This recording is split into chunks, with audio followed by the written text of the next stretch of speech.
Hello again, everybody, and welcome to another edition of Brown's Latest. I'm Dave Grendzynski. Some people call me CRAZIER, and this is where you can get caught up on some of the latest news involving our favorite team in the NFL, the Cleveland Browns. Thank you to everyone who has liked our previous episodes and who have subscribed to the channel. We are so close to 7,000 subscribers.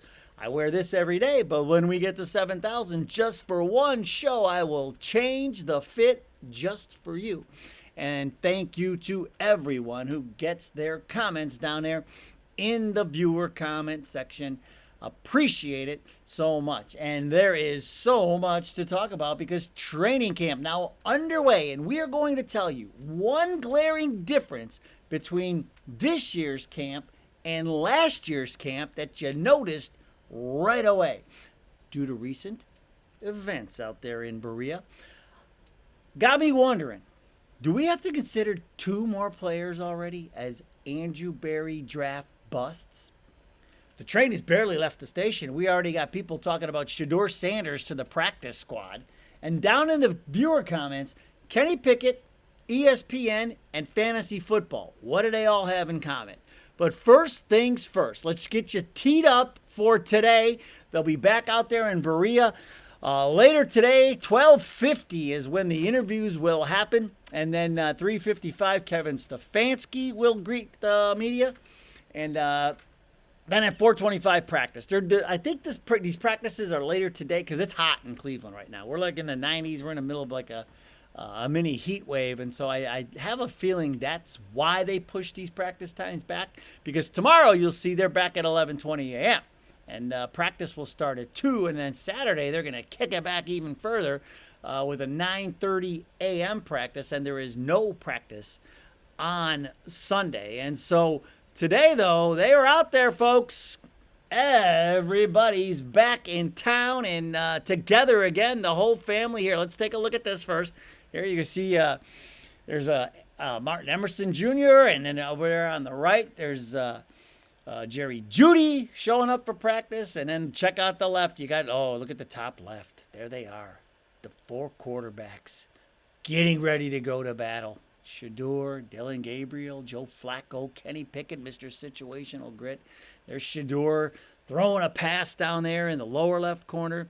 So there was a lot happening right out of the gate. Action, but if you'll notice, they're in shorts and they're in t-shirts. I mean, there's no pads. You know, we saw things like fumble recovery drills, and this looked a lot like mini camp. They're still in that acclimation period. We probably won't see the pads. If we're lucky, we'll see the pads this weekend. Remember that 5-day acclimation period? They did have officials out there, though. Referees were out there looking for holdings and things like that, keeping everybody in line. And then another little note. Linebacker Jordan Hicks, tight end David Njoku, not their excused absences. David Njoku just lost his father, so our thoughts are with him. So I have a feeling that's why he wasn't at practice, Jordan Hicks. And then Jerome Ford, undisclosed minor injury. And I was like, well, I hope it's not from all that Call of Duty he was playing on TikTok. I mean, I don't think it was, but he was not practicing today because of an undisclosed minor injury. But there's one position that everybody, what was the, that's right, the quarterbacks. I almost forgot. Now, everybody wants to know who's going to take the first, who's going to do it, who's going to be the first one to take it. All right, out of the gate, Joe Flacco and Kenny Pickett. Joe Flacco, first team reps. Kenny Pickett was second. But then everybody starts reading into that, and then you go, oh, wait a minute. The second time around, it was Pickett first, Dillon Gabriel second, and Shedeur went third. Kevin Stefanski is going to keep everybody guessing for as much as, and then you know what he does? He says, okay, you think you got it figured out now? Now let's split them up. The rookies went to one field, the veterans stayed on another field, but it was Kenny Pickett who took the first true 11-on-11 snap. And now here's the thing. Kevin Stefanski said that he would like to get to a QB1 sooner rather than later. But at the same time, he's like, everybody's going to report and try and dig into who took the first snap and who, and the order. And he says, don't look into that right now. He says, wait until we get a little deeper into the process. I think it'll be right when we get, the closer we get to those joint practices with Carolina, that's when you're going to get your decision. But he said that try not to read too much into it. Okay, but here's something you could read into if you want, because it's back. The quarterback tracker. And this is courtesy of ESPN Cleveland. And there you can see, for day one, Joe Flacco, 5 for 5. No touchdowns, no picks. Shedeur Sanders, rough day. 3 for 8. No touchdowns, no picks. Kenny Pickett, Mr. Situational Grit. 6 for 7. No touchdowns, no interceptions. And then there he is, Dylan Gabriel. All 5'11" of them. 6 for 7. And the only touchdown on the day. So, make of that what you will. But, so, Shedeur, after shining in minicamp today, rough day. Yesterday, rough day. Here's the thing. Kevin Stefanski, I think, already has an idea which way they want to go. They want to get everybody as many reps as they possibly can so they can get to this decision sooner. He alluded to that in his press conference. Now, the other thing he talked about in the press conference was this. He talked about the Quinshon Judkins situation. And the way he talked about it, I get the impression that we are not going to see Quinshon Judkins for a very long time. That's the impression I got. He, for the most part, pushed it off to Andrew Berry. Andrew Berry will talk at some point this week. But his demeanor, his carefully chosen words, everything that went into his answers about Quinshon Judkins told me we are not going to see him on the field in a Browns uniform for a long time. I hope I'm wrong, but that's the impression I got. Myles Garrett also talked yesterday. He talked high praise for MJ Emerson. He said he's expecting big things out of Emerson this year. And Joe Bitonio talked. And one of the things he said is one of the things we teased off the top. He said he is expecting a higher intensity training camp. And that's what you saw. Because remember last season, the focus was on trying to keep everybody healthy. So they kind of pulled back on everybody. And it didn't matter because everybody and their brother got hurt anyway. And we went 3-14. Remember that? So the coaching staff, they're doing a 180 this year. And so they're ratcheting up the intensity and the types of words that are being used to describe this year's camp. Or they want this team to be hardened. They want this team to be calloused. They want this team to be ready when Cincinnati comes to town week 1. And so these training camps, this training camp this year, these practices will be much more intense than what you saw last year. And you could already see it yesterday out of the gate. They're ramping it up rather quickly. Now, one other note, they claimed defensive end KJ Henry off of waivers from Philadelphia. This is like, we're his 5th team. And when you've been to 5 teams in 2 years, he was a 5th round pick in the 2023 draft. He's been with the Commanders, the Bengals, the Cowboys, the Eagles, and now us. I mean, he's just here for depth. I mean, he's not going to change. He's not moving the needle. Now, this might have been the biggest. Forget the quarterback tracker. This could have been the biggest story of the day, because finally, helmet watch is over. The Browns' alternate helmet has been unveiled. Pat McAfee did it on his show. They had Brownie there to help him out. And there you see on the right, the Browns put out that picture courtesy of Dude Wipes. They're doing a thing with Dude Wipes this year. But that's what the helmet will look like with the uniform. They're going to wear this 3 times. This is the alternate helmet. It's a matted brown helmet with the orange stripes. I mean, it's fine. It is what it is. If you're from the Cleveland area, it kind of looks like Padua. if you're from around the Cleveland area, Padua High School. But anyway, I digress.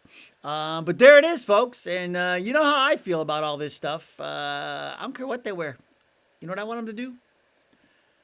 I just want them to win games. That's it. And so there it is. And so they'll be back out there again today. And we'll, of course, be watching the quarterback trackers and everything else. But, you know, as far as the helmet is concerned, I don't know. Do you think it's a winner or do you think it's a bust? Speaking of busts. Okay, Andrew Berry, here we go again. With word that Michael Hall Jr.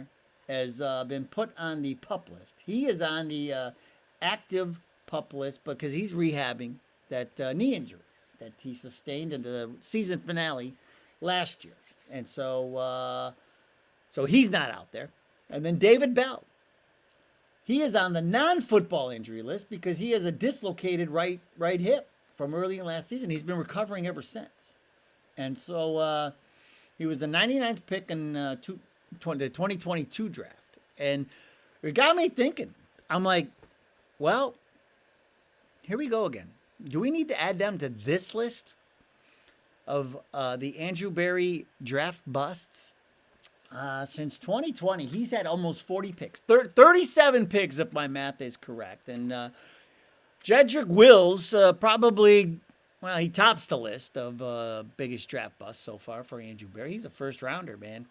And he played right tackle in college. We tried to make him a left tackle. That blew up in our face. Anthony Schwartz, bust. Siaki, bust. Cade York, huge bust.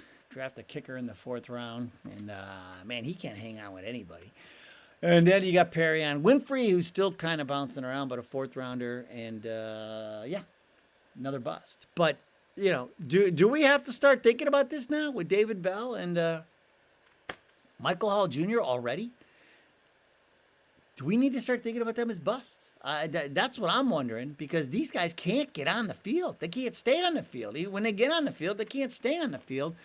And to me, that's a sign of a bust. Now, I think this idea is a bust already. Now, this comes from the lead NFL insider at CBS Sports. His name is Jonathan Jones. And he was asked about the whole Shedeur Sanders, Dylan Gabriel situation, of course, and also with Joe Flacco and Kenny Pickett. But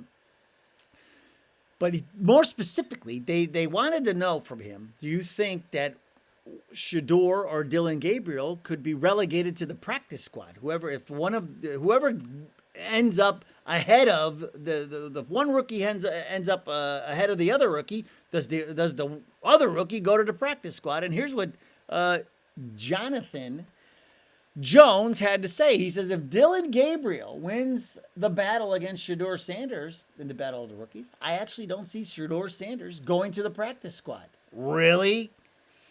If Shedeur Sanders beats Dylan Gabriel, I don't see Dylan Gabriel going to the practice squad. Really? I also don't see the Cleveland Browns keeping 4 quarterbacks on their 53-man rosters. So let's pick this apart. What part of this did he get right? None of it. Neither one of the rookies is going to the practice squad in any way, shape, or form because they're on rookie contracts.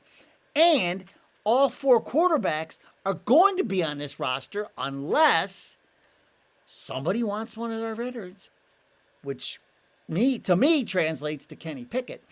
Because like we talked about, Tennessee, New Orleans, take your pick. Somebody who needs a younger veteran quarterback, come calling. That's the only way all 4 of these quarterbacks aren't on the roster when the season starts. Why do I say that? Because that's what we did last year. So, Jonathan Jones, let me help you out. Call me next time before you want to talk practice squads and 53-man rosters for the Browns because, yeah, none of that is happening. Neither one of our 2 rookies will end up. They'll never even make it through waivers. It's pointless to even bring up. Why do we even bring these things up? Now, here's one thing that always gets a roster spot. It's you in the viewer comments. And today, we're going to start with at DD-SR9XM. Password, not YouTube handle. Who says, I think the Browns have already decided that they will use those 2 high first picks in next year's draft to get their quarterback. Well, now, there's some reports out there that Jimmy Haslam is falling in love with Arch Manning. Problem with that is, Arch Manning, we have no idea if he's even coming out. And don't believe everything you hear. And what we need is this, Mr. DD. We need our future QB1 to be in the room right now. That'll take care of so many issues going into that draft next year if QB1 is already in the room for the next 4 years, 5 years, 20 years. Got to be in the room right now. That's what we need to root for. Not next year. We need to root for now. All right. Grandy T Channel 6389 says, he's talking to me, and it's in caps, so he's yelling at me. Stop it. After Shedeur wins the job, make sure you apologize. He's a first-round QB easy, and we know that he dropped in the draft due to his dad, not his talent. Straight, accurate quarterback his entire career. Facts. Grandy, what do I have to apologize for? Remember Shedeur against the world? Cleveland against the world? Shedeur against the world? That's why he's perfect for us? Because it's Shedeur against the world? It's always Cleveland against the world? I've been saying that for 2 months. What am I apologizing for? I'm with you, Grandy. I'm with you, man. I am with you. We need QB1 to be in the room right now. But appreciate the take, Grandy. Mill 6594. This is what we teased at the top. Remember, it is ESPN Fantasy that has Pickett as the starter. Do they know something that we don't? Pretty suspect to me that they are making that call. Remember, this goes back to Lee Corso. Somebody knows something, right? Go with the somebodies. And this was months ago. We had talked about this. You know, they already had projected points for him for the first week. Kenny Pickett, they had him penciled in as the starter for the Browns week 1. And so I don't know. But, I mean, it was Kenny Pickett who got the first snap with the 11-on-11 today. So he's playing for his NFL life. So they're going to give him every chance to keep his NFL life alive. And so we'll see. We'll see how it plays out. But he had a decent day yesterday. We'll see what happens today. And then Campbell, 13-131. Who, now remember we talked about Kevin Stefanski being 13th on the list of coaches heading into the 2020, and I thought he was too low. This is heading into the 2025 season. He was 13th. The first 12 were considered the best. He was considered a serviceable veteran. But Jim Harbaugh made it into the top 12, and I don't see how. But Campbell tells us Jim Harbaugh went to the Super Bowl and won a national championship. Kevin hasn't won anything or done anything significant. Now, Jim Harbaugh cheated his way to a national championship. And yes, he's been to the Super Bowl twice. Once as quarterback coach with the Raiders, lost. Also as head coach with San Francisco, lost to his brother, John, over there in Baltimore. So, okay, that's a fair argument. But you can't tell me that Matt LaFleur and Kevin O'Connell should be up there ahead of Kevin Stefanski. Kevin Stefanski's gotten his team to the playoffs twice. Now, the only playoff game we won, Kevin Stefanski was in his basement watching it on TV because remember it was COVID. But he got us there. You know, and then what he did that year when Joe Flacco came back and he dealt with, 19,000 different quarterbacks and still got it done. And we got pounded against Houston in the first round, but he still got us there. So I'm going to bat for Kevin Stefanski in this. You're not going to talk me out of it. Matt LaFleur, Kevin O'Connell, and Jim Harbaugh. Blah. Get them out. Get our guy in. That's what we need. All right, they'll be back at it again today, folks. We'll break it all down for you. Quarterback trackers and all. Everything's under a microscope. Boy, oh boy. We're just getting this quarterback battle started. But how fun is it to see football back out there in Berea? Football back in the land. All right, that's going to do it for today's show. Thanks so much for joining us. Remember, hey, we got more members. I can never do this right. There's the barcode. Become a member. We'll get you some exclusive videos. All right, that's going to do it. Go Browns. We'll see you next time.